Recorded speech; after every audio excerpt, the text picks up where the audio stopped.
बात कर लेते हैं कृषि मंत्री शिवराज सिंह चौहान की। शिवराज सिंह चौहान ने लालू प्रसाद यादव पर अपराधी प्रत्याशी रीतलाल यादव के लिए प्रचार करने को लेकर निशाना साधा और कहा कि महागठबंधन के आधे नेता जेल में हैं या बेल पर। उन्होंने कहा कि राहुल गांधी बिहार में कभी मछली पकड़ते हैं, कभी जलेबी तलते हैं, क्योंकि अब उन्हें पता चल चुका है कि इस बार महागठबंधन की सबसे बड़ी हार होने जा रही है। चौहान ने कहा कि तेजस्वी प्रेस कॉन्फ्रेंस इसलिए कर रहे हैं क्योंकि उन्हें अपनी हार का एहसास हो चुका है। महागठबंधन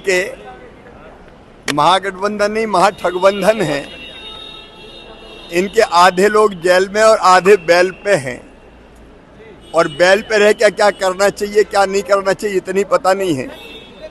राहुल गांधी आते हैं तो हम मछलियां पकड़ते हैं, कहीं जलेबियां तलते हैं।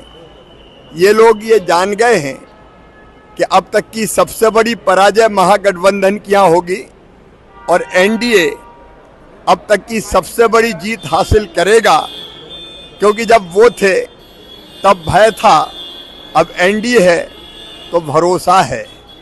जब वो थे तो केवल अत्याचार और अन्याय था, विनाश था, और अब विकास की बहार है बिहार में। और इसलिए मैं पूरे विश्वास के साथ कह रहा हूँ, अब वो प्रेस कॉन्फ्रेंस करके कुछ भी कह ले। तेजस्वी आज प्रेस कॉन्फ्रेंस कर रहे हैं, इसलिए कर रहे हैं कि वो जान गए हैं कि बुरी तरह से पराजय उनकी होने वाली है।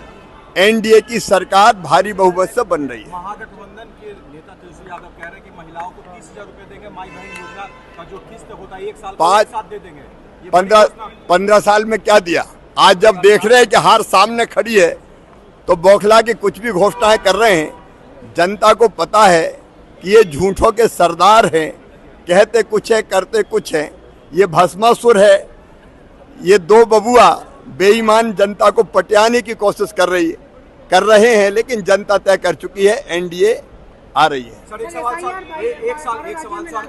अनंत सिंह सर जो प्रत्याशी हैं जदयू के, उनके प्रचार में गए थे ललन सिंह केंद्रीय मंत्री, उन पर सर इलेक्शन कमीशन ने नोटिस कर दिया है।